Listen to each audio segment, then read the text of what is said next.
Thank you, thank you. I just want to start off by saying that I am very much a behind-the-scenes kind of gal, so standing up in front of all of my peers is the most terrifying experience, but you all look very friendly, so hopefully it won't be as bad as I have spent the last week imagining.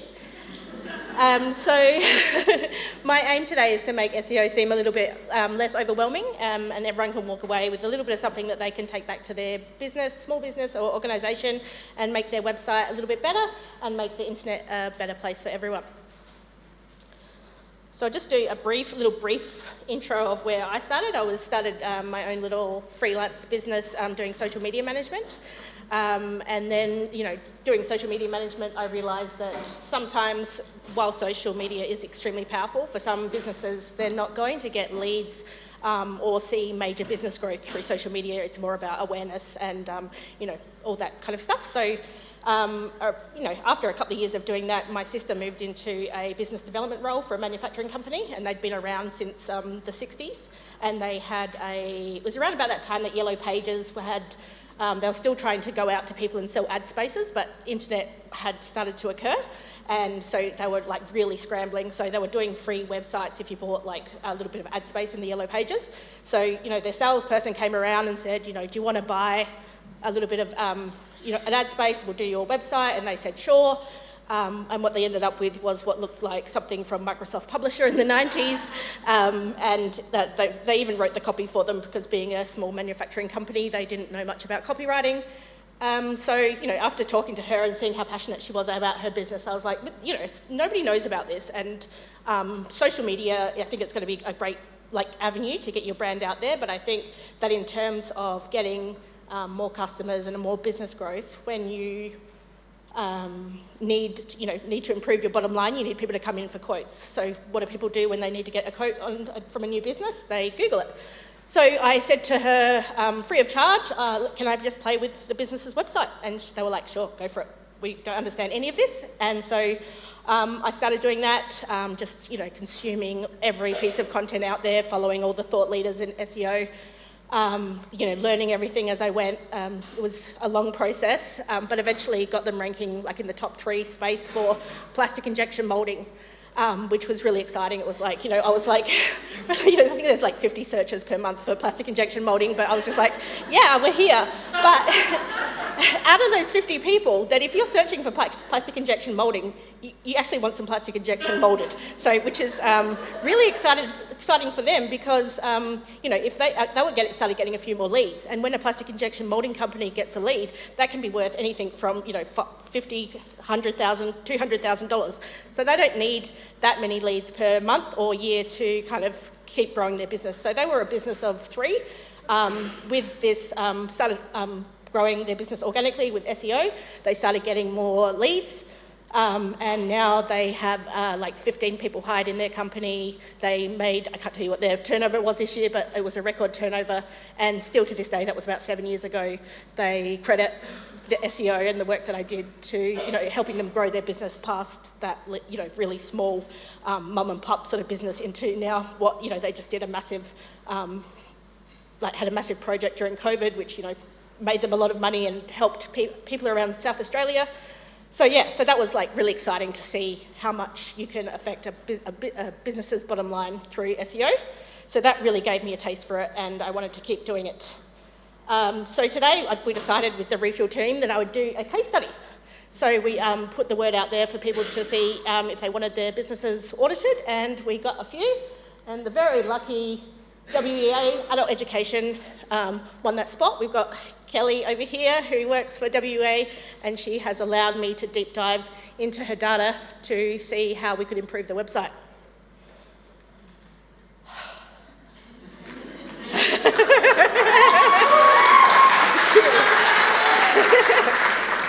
Okay, so I just had to include this because every time I think of adult education, you cannot forget about Homer ruining 2 perfectly good jackets. So, so if you don't get that reference, then you're a lot younger than me, and lucky you.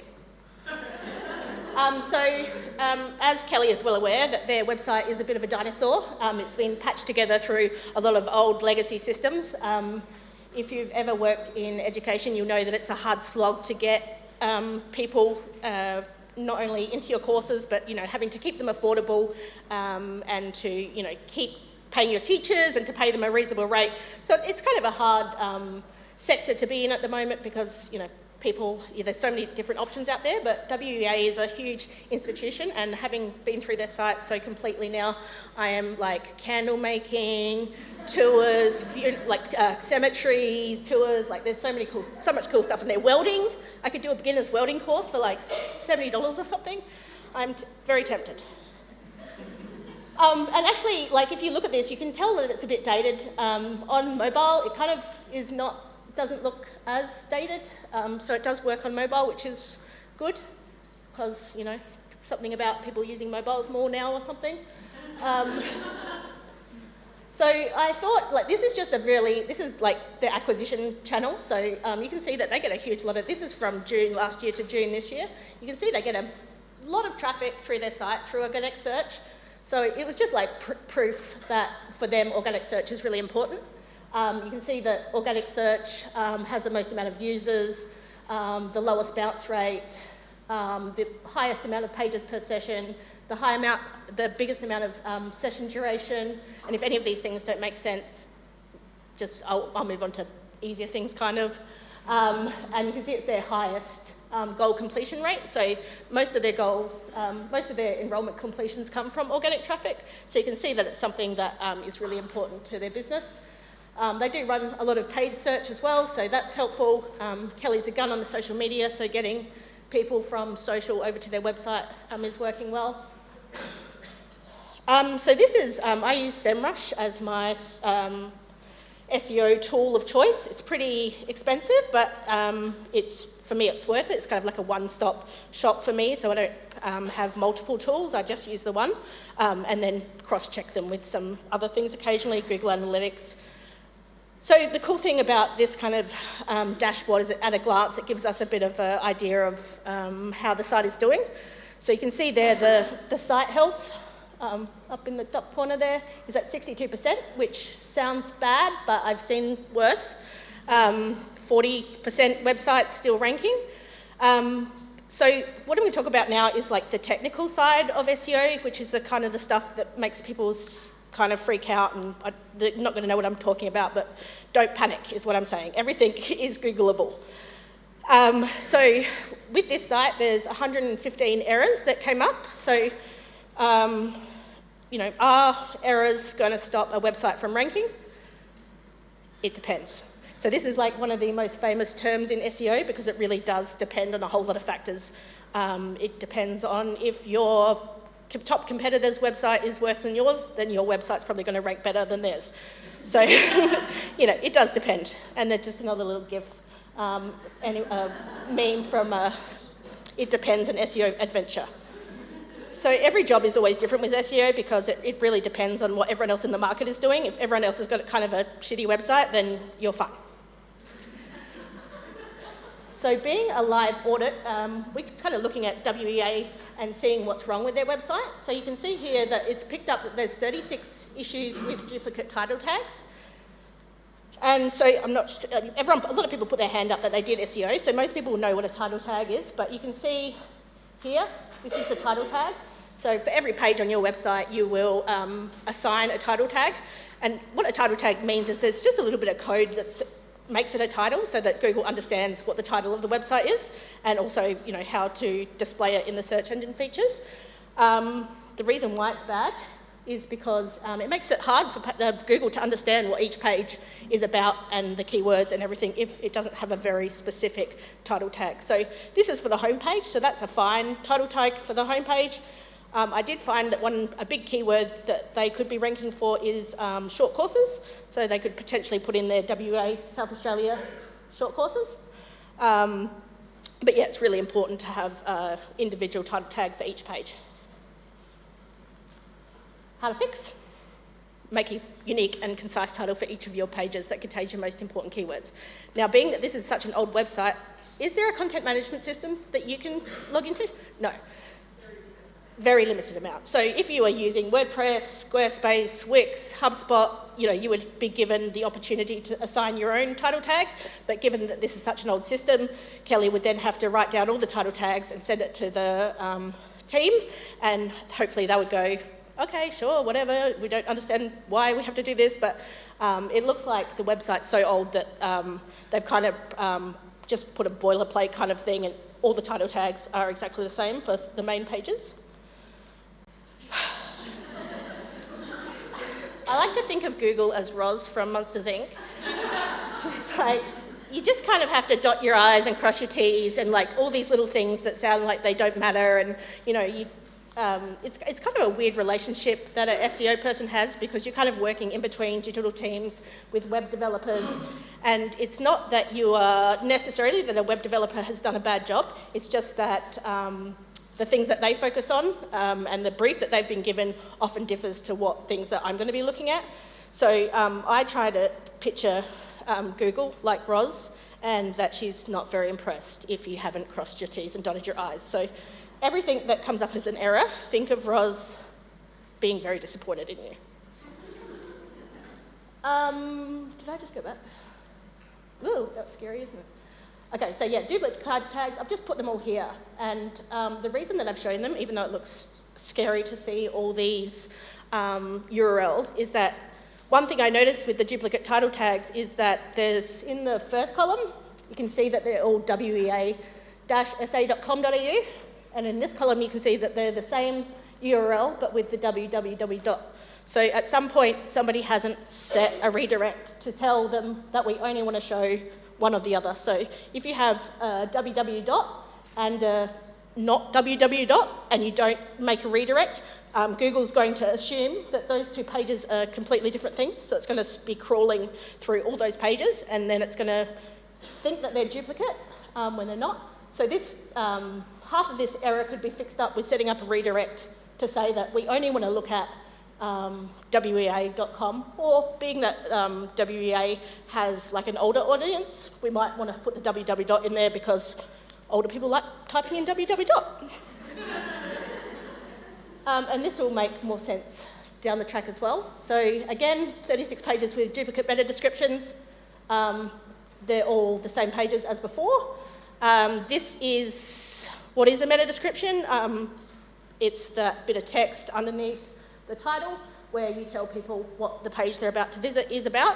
And again, somebody, when they created the website, they just sort of set all the meta descriptions to be the same for those 36 pages, which is actually only, what's half of 36? 15, 17, 18, whatever it is. I can't do maths on the fly. So if you sorted out that problem, we'd already halve how many errors we have already. So obviously, if this was not the home page, we would have, it would be WEA. I've got that in the next slide. We'll talk about that more in a minute. So obviously you want to provide a unique and relevant meta description for each of your web pages. And again, if you've got WordPress, how many people use WordPress? Lots of you. So yeah, WordPress, obviously you're using Yoast. Yeah. And so yeah, most of your modern CMSs will have the opportunity to be able to not even just set the meta description, but to help you choose a keyword for the page and then help you write your meta description using that keyword. So again, they're all those same pages again that have come up with the errors. So if we fixed it in the first instance, we wouldn't have a problem with half of these pages. So just looking at the anatomy of the SERP, which is the search engine results page, when you type in a search query, you will come up with, obviously this is a branded keyword, so they're ranking for this. They're not ranking for pottery classes in Adelaide, but hopefully when they implement some of these tips, they will be. But you can see that even though they haven't set the correct title tag, Google has just stolen it from some of their content on their page. So Google's pretty smart, so it can go, look, this website's been around for donkey's years. We think it deserves to be ranked. They do mention pottery on this page, so we're going to add it to the results page so that people click on it, because they have that kind of authority to do that, because they've been around for so long, it must be a trustworthy site. So in this one, the title tag has just been chosen by Google. The meta description has just been stolen from the copy on the website. There was when I did it, there's this second, this one, is a test page that someone's created that hasn't been deleted after being tested, so that's another thing to look out for. Just keep Googling your, oh no, I've got memes. Don't like the balls into memes.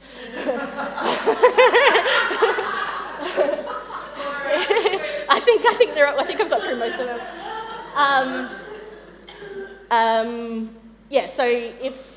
So obviously that web page needs to be deleted or redirected somewhere else. And that next one, because see how again it's got that same title tag, but it's picked up in a different part of the website, which is for a different pottery thing that they've mentioned pottery again. So Google's pretty smart; it can work it out, even if you haven't got your website all optimized. Google will work out over time what you should rank for, but again, you want to be in charge of what those things are, because otherwise it'll pick up things that aren't important to you. So, improving your snippets. So obviously for Kelly, this is a lot harder because she can't just jump in there and start improving them without asking the team. But for all of you using WordPress and all those other, HubSpot, all that sort of stuff, you can have huge control over what Google shows in your snippet.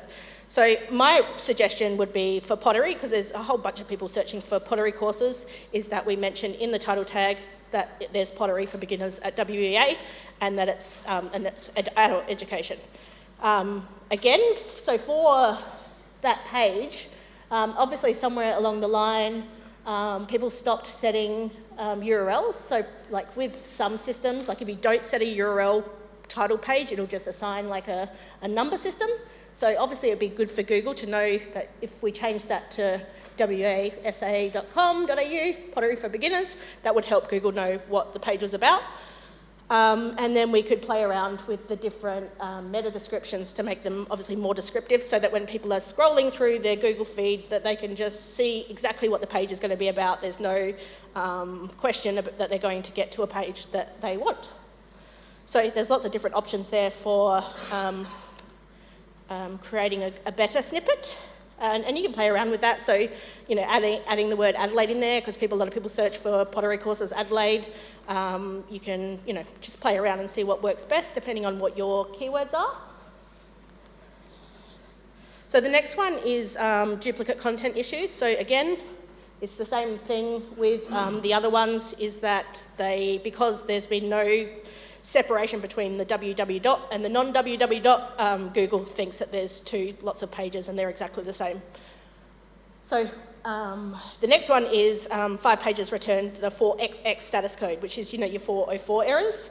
So obviously if a 404 error pops up, that means that it's the result of a broken link. So it's not a very good user experience. So obviously when you're going to a website and you reach a 404 link, you're going to go, crap. You're either going to press the back button or you're just going to leave. For Google's crawling bots, it kind of so they're crawling your website quite regularly, and the better your website is, the easier it is for them to crawl. So as they're crawling through your website, if they reach somewhere that they can't get to, they just stop, and sometimes they'll just leave. They won't backtrack and go, oh, where is this supposed to go? It's kind of just like telling Google that, this is the end now, you've reached the end of our website information, go away. And that's not what you want. You want Google crawling your website as deeply as possible so that it finds every single page on your website. And obviously, Google sees this as a sign that you're not maintaining your website as well. So they're saying, well, if they can't even be bothered maintaining their website, why should we index any of the other pages as well? So it kind of ruins your overall credibility with Google. Imagine Roz again rolling her eyes at you because you haven't maintained your 404s. So these are the pages that had the 404 errors, and one of them is actually the phone number, which just means that it's not clickable, which is obviously a great user experience, is that on mobile that you want to be able to click the phone number and just click to call. So that obviously that would be a great feature to have on their website, because I'm sure you get a lot of phone calls. And just some other ones, the robots and the sitemap we can talk about later, because they're pretty important too. Is there a lot of government people here? Yeah, so big, massive government websites obviously have so many resources, and those resources change over time, and policies change over time, and things get taken down and things get moved. and even with other websites where you're linking out to other resources to inform people, but every now and again a link will break and you won't even know. So you will have linked to another website and then the website gets taken down and then all of a sudden you've got a broken link. So again, you're kind of saying to Google, I haven't checked my links. I've now given someone a poor user experience because they were on my website, they were looking for information, they went to leave my website to go somewhere else and then I took them nowhere. Then again, Google's going to go, well, if you're not bothering to maintain your website, why should we bother to rank it? Because all Google really wants is for everyone to have a great user experience, so they keep using Google, so they keep being able to sell more ads, basically. So obviously follow all your links, always check your links, do it regularly. There's free programs out there that can go through and do link checks for you to make sure that they're all working. And then, just replace it with another resource or just remove the link altogether. So warnings in my software is items of medium severity, so they might not necessarily impact your ranking directly, but it's a good idea to have them all fixed up for either for user experience or because if you're in a competitive industry, if your competitor has their, this perfect working website and you don't, then obviously they're going to rank above you. So one of the issues that comes up a lot is uncompressed JavaScript and CSS files. It just means go to your developer and say, hey, can you compress all our JavaScript and CSS files? You don't really need to know all about that unless you want to unless you want to learn about it. But you just need to know that it's an important thing because it will make your website load slower if they're not compressed. And the thing about this is that Google's just recently had a big change where they're looking at core vital signs, or they've got a special word for it, and so page speed has never been more important. So you want your website to load as fast as possible. You want this for rankings, you want it for your ad quality score. So if you're running Facebook ads, you want to be sending people to a really fast website. If you're running Google ads, again, they look at quality score, so you want to have a really fast website. Also, it's a waste of money if you're running ads and people are leaving before your website's even loaded. So, and e-commerce sites especially, there's all the stats going around, every second that your website takes to load, you lose a percentage of your potential customer as well. So yeah, just enable compression. I say that like it's easy, but your web developer will know what to do. And if they don't, you probably need a new web developer. So again, this is another similar thing. It's called the files haven't been minified. So basically, this happens a lot when you've got, a WordPress theme or something, and you keep adding things to your website, like you'll add images, and then you'll add some text, and then you'll change the text, and then what happens is your website ends up in the back end with a whole lot of code that is not particularly necessary, or there's spaces in the code. So the minification process takes out some of that white space, takes out unnecessary lines of code, which then speeds up your website, because otherwise Google's and the browser is looking through all this code, trying to work out what to load, and if there's too much code there that's unnecessary, it takes a little bit longer. So it's going to make your website faster to not have any unnecessary code there.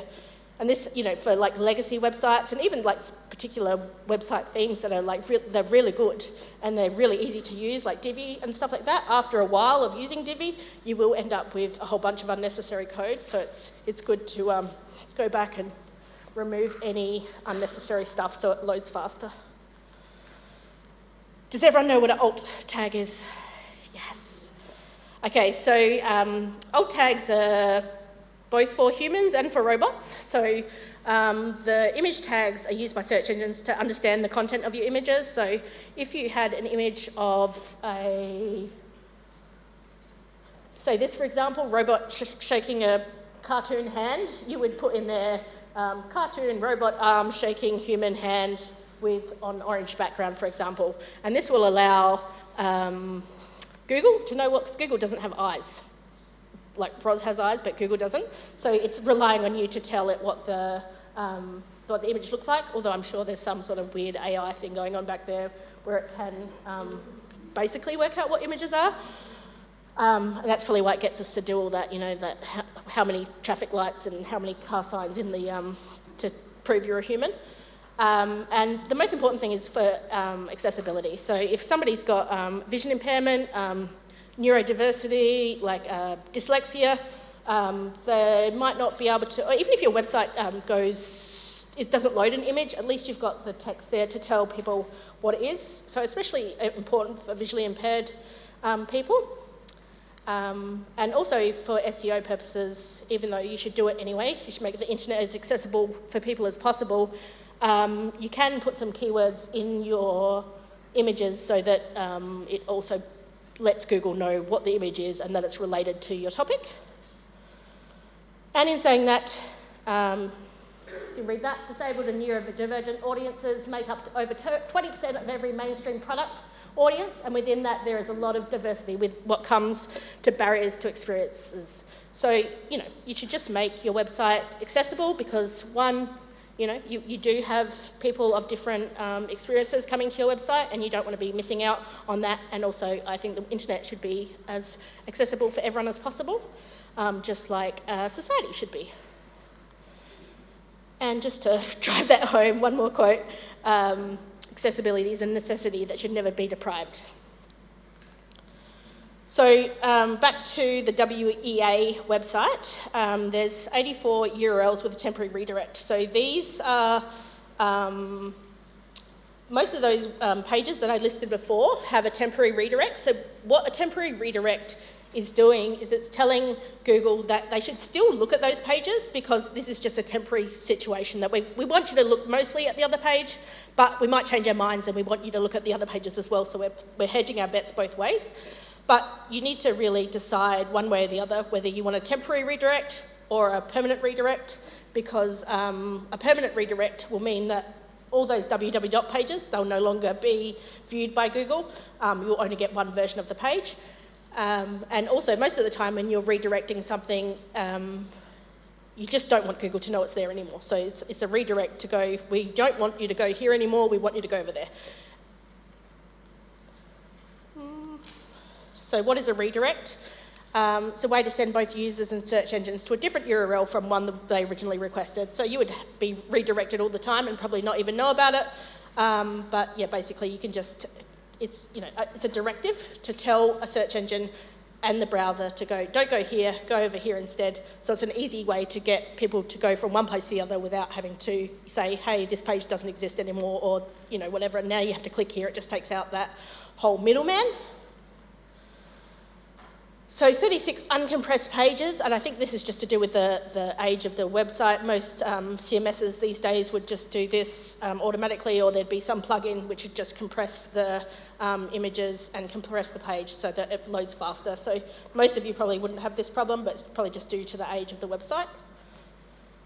30 pages don't have a H1 heading. So does everyone come across H1 headings? Yes. So your heading system is just like a little bit of code to tell Google what's the most important thing. So your H1 will be, so you've got your title tag that you will assign to your page, and then your H1 title will usually be that big bit of text up the top that will say what the page is about. So for example, Refuel Digital, I'm sure that their title text is something along the lines of digital marketing in Adelaide or something like that. So it basically has your keywords in there. It tells people what the web page is about, and you can assign a different one for every single page, but you should only ever have one because it works in sort of like a hierarchy.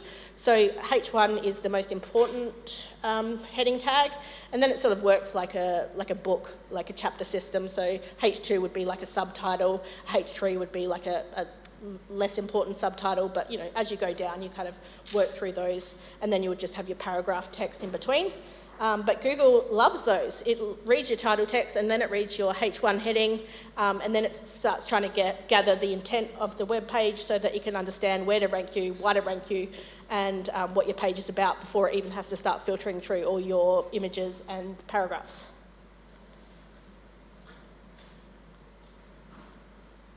So another old website, this is usually, you don't see this very much anymore, but you should always use a little hyphen in your URL. So you don't use an underscore, it's always www.SAWEA. Always use hyphens. Underscore is sort of like, is used in coding language. So if Google has to read an underscore, it's going to have to take double look to go, is this part of the code or is this part of the URL? So it's just a Google just wants no underscores, please. Roz does not like underscores. 16 pages have low word count. So back in the day, the more pages you had on your website was seen as like, your website must be so good and great and we're going to rank you because you've got 500 pages on your website, and people would try and game the system by just having more and more and more pages on their site. But obviously they'd have like, a low word count on there. So Google's like, you're gaming the system. I want to see if you're going to send somebody to a page, there's got to be a big slab of text on there, and there's got to be a reason the page exists. Otherwise, it's just like, what's the point? In WEA's case, probably just due to the way that it was designed, there's just like one word description, one line description of what the course is about. So you could easily rectify this by adding a couple of paragraphs of what the course is about. If you can't find enough information to write, you can use things like testimonials. You can find other ways to pad out that text, but obviously good copywriting is key. Google's super smart now, so it knows when you're just writing things for the sake of writing things. So try and make each web page as rich as possible so that people can get all the information they need just from viewing the one page. And again, this is the same sort of issue that it's picked up. So if your page has not a lot of text, but a lot of, it's then going to have so much code in it because you've got hardly any text, the web, it's going to be all code and a tiny bit of text, and Google's going to go, this is a waste of my time. I don't want to be here. Your people don't want to be here. Put more words on your website. So obviously they use that as a ranking tool. So obviously the more text that you have on your page and to the HTML ratio means that you're going to get a better position in Google. Also less code increases your page's load speed, helps your rankings, and helps the search engines crawl your website faster. So in this particular case, a sitemap.xml was not found. So a sitemap, wow, really? Wow, I'm doing it, guys. A sitemap.xml file is used to kind of just tell Google what's on the website. So it's basically just a little cheat sheet of saying, like, here's all the pages on the website. Here's the ones that you should be looking at. And it's like a little mud map for Google to go, all right, here's all the ones that you want us to look at. We'll follow that list.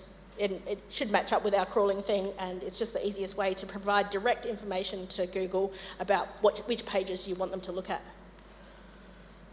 So, as I was saying before, in terms of a landing page experience, it's not super rich. I can see that Kelly's obviously had a fight with someone to get some content on here, so they've embedded some Instagram content on here, which is great.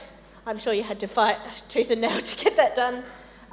So obviously that pottery for beginners is not a H1, so basically all the developers should have to do, like I'm a developer and I know what I'm talking about, but he needs to, or she needs to put a H1 tag around that pottery for beginners just to let Google know that that is the most important sort of words on that page.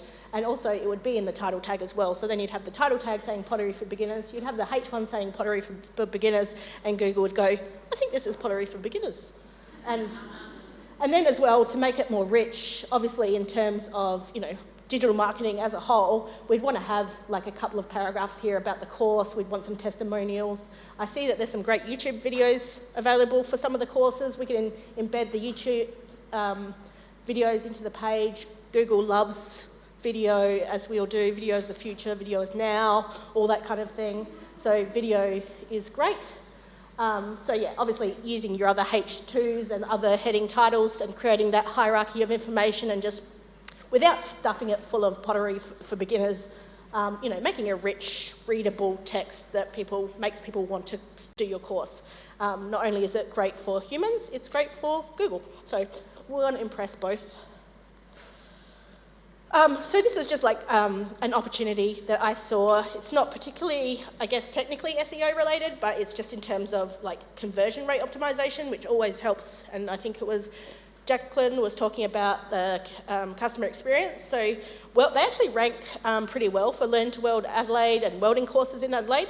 I can see that the course is full. So obviously if I had full control of this website, I'd be adding in a email opt-in here saying, do you want to find out more about our course? And grabbing the email so that you can let them know when a course opens up. And yeah, that's what I would do. And also, websites that have more flexibility where you can add modules in, all those, so you're interested in welding, you might also be interested in furniture upholstery and all that sort of stuff. So that's another opportunity there. That's all my slides. You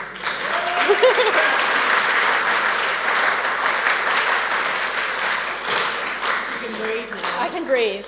Also, this has been filmed, so you can watch it back at half time so you can understand what I said. Just slow it down to about 50%. Where do you think you're going? You can't go yet. It's question time. Oh, God. You got like 5. We've got a few minutes here. Does anyone have any questions for lovely Amy? It looks like we've got 2 over here. So 1, 2, 3. Any on this side of the room today? 4. Yes. All right, we'll start over here. And then crisscross. Yep. Rachel, yeah. Nobody yelled taxi. This is the most un-Australian audience I've ever Uber. Oh, it doesn't work when you say Uber. It doesn't work when you say Uber. Sorry. Yeah. Hi, Amy. Nupur here. So the thing is that with Google rolling its updates all the time, like, this year it's about page experience. And while coming in the morning, I was reading Barry Schwartz tweeting about that. Now Google page experience update does not count PDF downloads. And when we talk about SEO, it's usually long-term, and it, like you said, it all depends on what we are doing on the web page. Yes. So when it comes to user experience on a website, which is a very broad phrase, what do you think are the most significant user experience parameters that we should keep in mind? Okay, so speed. Speed is really... Microphone, just so it gets... Speed is really important. I think that being really clear and concise and having like a slab of text right up front that tells you exactly what the page is about, answers people's question. Looking at the intent of the search query. So if somebody's typed in how to run a excellent digital marketing conference over 2 days, you would want to come up with, like probably like a blog that talks about how to run an excellent digital marketing conference for 2 days rather than the homepage for Digital Marketing Adelaide, because that doesn't really answer the intent of your query. So I think, matching intent is another really important one. Giving people multiple ways to access your content, so put it in text, have a little video, add an infographic, give people, because there's so many different ways people learn, so having those multiple different ways to consume your web page content would be my top 3. Also, we might flip across to Louise, and then while the microphone's making its way up that side. Hi, Amy. Thanks for all the great tips today. Over here. I really appreciated you breaking everything down, and it was really easy to understand today. Oh, wow. Could you recommend any learning resources for going on and just learning a little bit more about SEO and how to manage our businesses' websites? Of course, we still want to go to agencies and get really in-depth knowledge, but... Absolutely. So there's so much out there. You can do course after course after course. There's so many free resources. Google offer Google Academy. SEMRush have SEMRush Academy. HubSpot probably have HubSpot. They do have an SEO certification, yes. Yeah. Shopify will have their own. So whatever sort of CMS you're using, I'd probably start with them. And then, just as you run into problems, Google the exact problem that you have, and Google's really good at finding the exact answer to the question that you have. So, yeah, I'd Google. Just the other one, we're SEMRush users as well, so I can't speak highly enough of SEMRush, but Moz actually have a really in-depth beginner's guide to SEO. They do. It goes for like 21 modules or something. Yeah. It's really in-depth. It will take you some time to get through, but worth the effort. I think they've also got a shortened version on Udemy, which is like a 10-20 minute overview, which kind of gives you a good kind of taste if you just want to decide if you want to learn more. And then Moz also do those Friday whiteboards. I don't know if they're still doing those. Yeah, but I think Rand Fishkin, I think he left. He left. Yeah. Oh, so, okay. But they're still all there. But they're still all there, but those were really good resources of kind of definitely. just giving some, just jotting things down and kind of giving some practical examples for how to improve things. Yeah. I think ultimately when it comes to search, the intent, because algorithms are smart now, you can't just stuff the keywords. No. You actually have to address the intent of the search. All right, we'll just jump up to the back here for another question. Thank you. It was really informative. So I have a questions about non-branded keywords. So, like usually, because I don't use SEMRush, but I use Href, but then it was like, yeah, okay, these are the search intent. How do you even find opportunities to build content around that to leverage the brand? Because for branded keywords, it's easier because you can run really. SEO. Yeah. How do you even... So yeah, non-branded keywords, obviously, depending on how competitive your market is, and I guess it's if you're already using a tool that can tell you what keywords have the highest volume. What I always do, like as I was saying before about the first company I worked with, just like sometimes something with a really small search volume, like with 20 people searching it per month, it has the right intent to know that those people are actually looking to buy your service or to buy a product straight away. So it's not always looking for the keyword with the highest thing. So I've worked with like some lawyers over the time. That's a completely, it's so competitive, that market, because obviously every lead is worth, a lot of money. I don't know how much, but so Lawyer Adelaide, for example, if you were to start your own law firm now and try and rank for like a really generic term like Lawyer Adelaide, that would be really tricky. But if you kind of like nailed it down to try and find like a query that hasn't already been answered by another law firm in Adelaide, it could be something like, am I allowed to take my stepchildren overseas without getting their mum's passport information and signing for it? Which is, people type in really long specific queries these days. So you start with like a really good content strategy and really starting to identify what questions people are asking that would really match your business and could lead to them then, coming to your website and then possibly hiring you or buying your product. I guess that's the other thing too, just on long-term search queries, voice search isn't something we really talk much about, but with the rise of Siri and Google Assistant, typically you'll be like, well, I still ask my Google Assistant basic things because it seems really dumb. It doesn't know anything. Siri, I think, is smarter. But, certainly those kind of words, you also, I think, need to start thinking about how your copy reads when it's read aloud as well, because if you're the right answer, then it'll just read the answer via those platforms as well. So it's another thing to consider. The age of your target market as well. So I've got a nearly 15-year-old and they would literally prefer die rather than click on an actual website. If they cannot find the answer in Google Answers, that it doesn't exist to them. They will not click on a website. They will Google so many, like 20 different search terms and just look at the search results and try and get the answer from the meta description. They will not click on a website. And they call me a boomer because I go to websites and read them. So crazy. So we're all boomers in here. We're all boomers now. So I think a geriatric millennial. Geriatric millennial. That's a new one. I haven't heard that. So I think we've got one more question up the back there. Were there any other questions so that we can run the mic around? Any other questions? Yep, just that one up there. I was just wondering if you can expand on duplicate content. Yes. Especially if you're a business that has a lot of products and you have to upload hundreds of products at a time. Do they need to be unique descriptions? It's a lot of work. So there's a lot of misconceptions about duplicate content. I think that Google did a massive fear campaign a few years ago going, duplicate content will get you banned. If you copy from another website, that's going to get you banned. I think it's a huge misconception that duplicate content is going to get you banned or blacklisted. But yeah, obviously it's not. If you want a product to rank, it needs to have an individual title tag, it needs to have an individual meta description, it needs to have a unique copy. And I understand your pain, and it's a very specific. I don't particularly work with e-commerce sites because the idea of writing 5,000 different meta descriptions for each product makes me want to cry. So it's a very unique issue, but it is one, if you're in the industry, that you need to identify.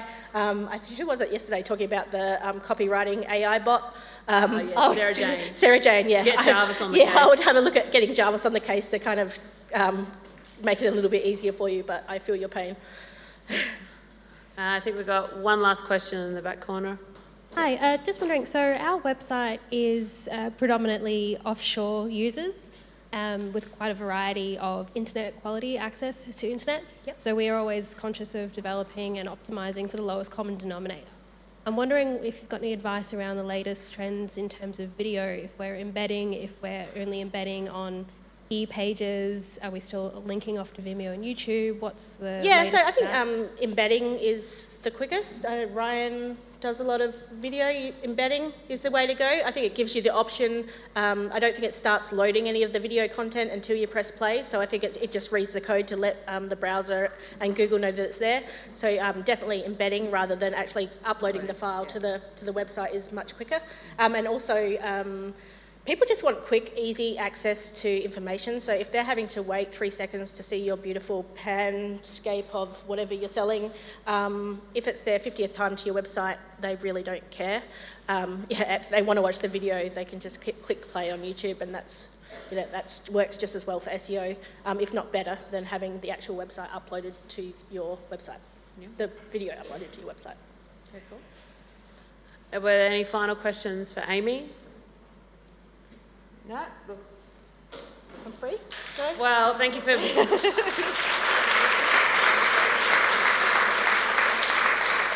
Thank you for braving your fears today. I didn't realise how much of an ask this was for you. I almost asked the wine in advance. But, enjoy and so calm much. your nerves with that. Yes, Hope I to will. see you at the drink at Strathmore.